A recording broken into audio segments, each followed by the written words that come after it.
A gente tem tanta notícia relevante para comentar hoje, né? O contexto que a gente está vivendo de uma democracia que não existe mais. Ela é uma farsa. A democracia brasileira hoje é uma farsa.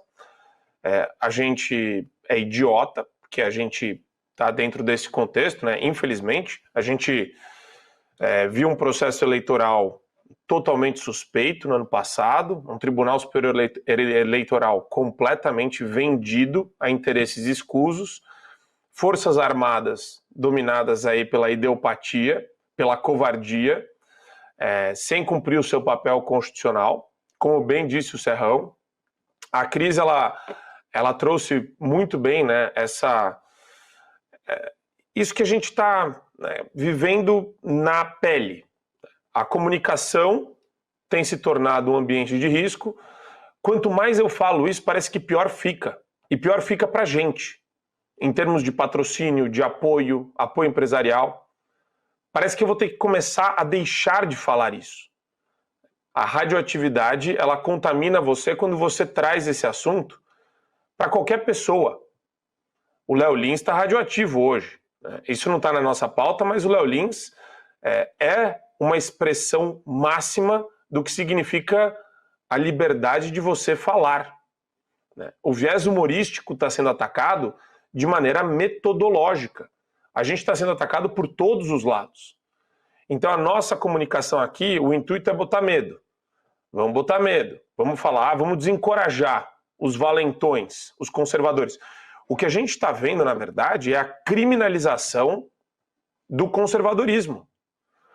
Quando você pega o humorista, quando você pega o jornalista, quando você mira na empresa de comunicação e você percebe que funciona, saiu uma matéria recente da Oeste sobre a Jovem Pan, mostrando o desmonte da Jovem Pan.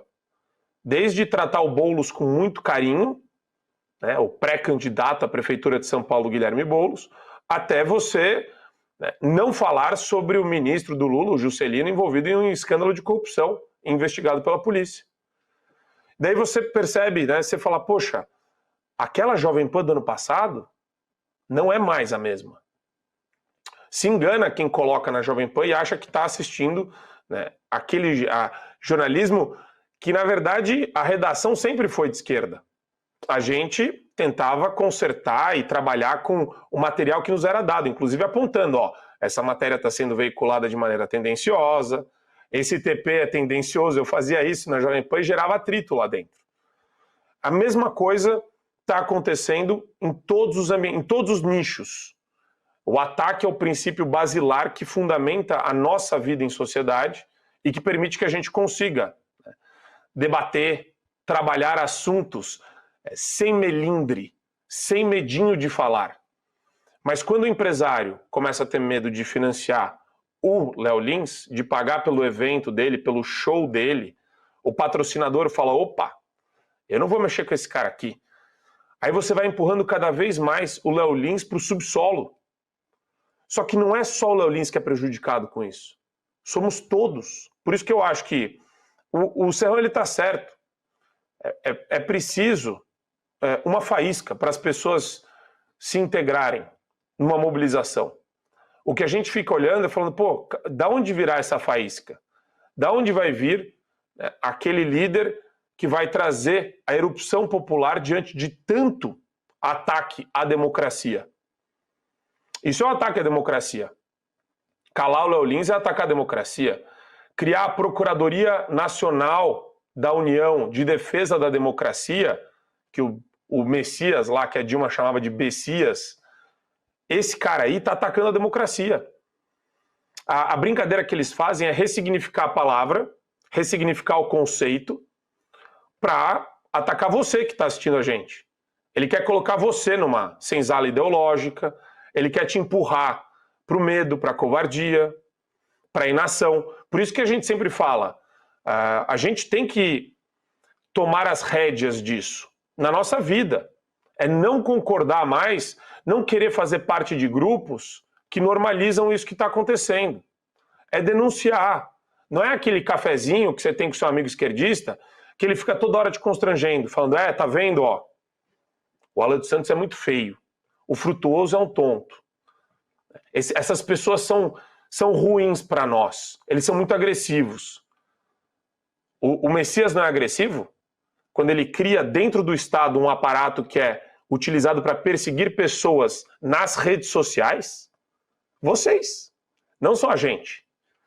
Qualquer um com um post que viraliza, qualquer um com um post que ganha um pouco mais de atenção, ou que eles usam para, né, gerar aquele efeito simbólico. Olha o que acontece com quem faz isso. Aí ele pega um lá da multidão para enforcar, para pendurar de ponta cabeça. A situação hoje, ela... eu concordo com a Cris e concordo com o Serrão. Não há nada que comemorar no dia 7 de setembro, mas há o que protestar. Quem quiser protestar batendo panela em casa, bate panela em casa, faz o que acha que tem que ser feito. A gente vai na rua para ver lá meia dúzia de gato pingado, tá bom, eu quero ver quem tá lá. Eu quero dar uma andada na rua, ver o que está acontecendo nesse país. E entender o que vai acontecer nesse país. Porque vai chegar um momento em que acho que as pessoas vão entender que a única forma, presta atenção nisso que eu estou falando, a única forma da gente mudar alguma coisa ou ter um lapso, uma centelha de melhora em qualquer coisa é por meio da pressão popular, utilizando a nossa força numérica.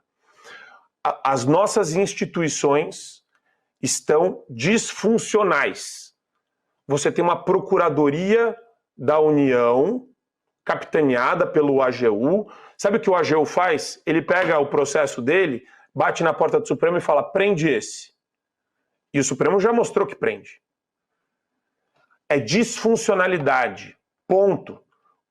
Adianta? O sistema de freios e contrapeso está funcionando? Não.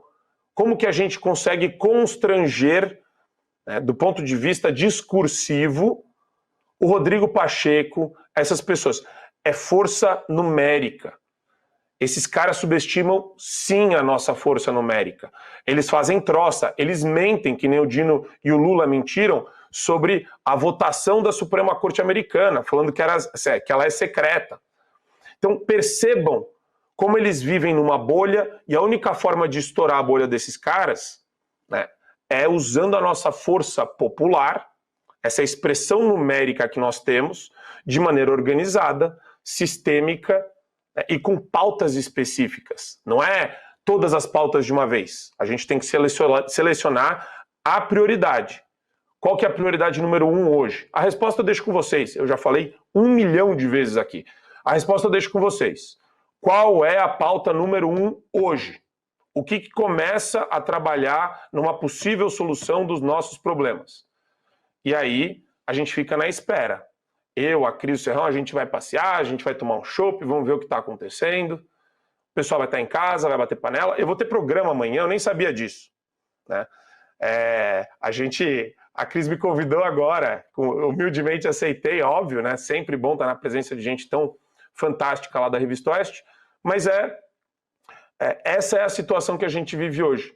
E eu espero, né, começar a olhar, como disse o Serrão, algum tipo de sinalização da classe política.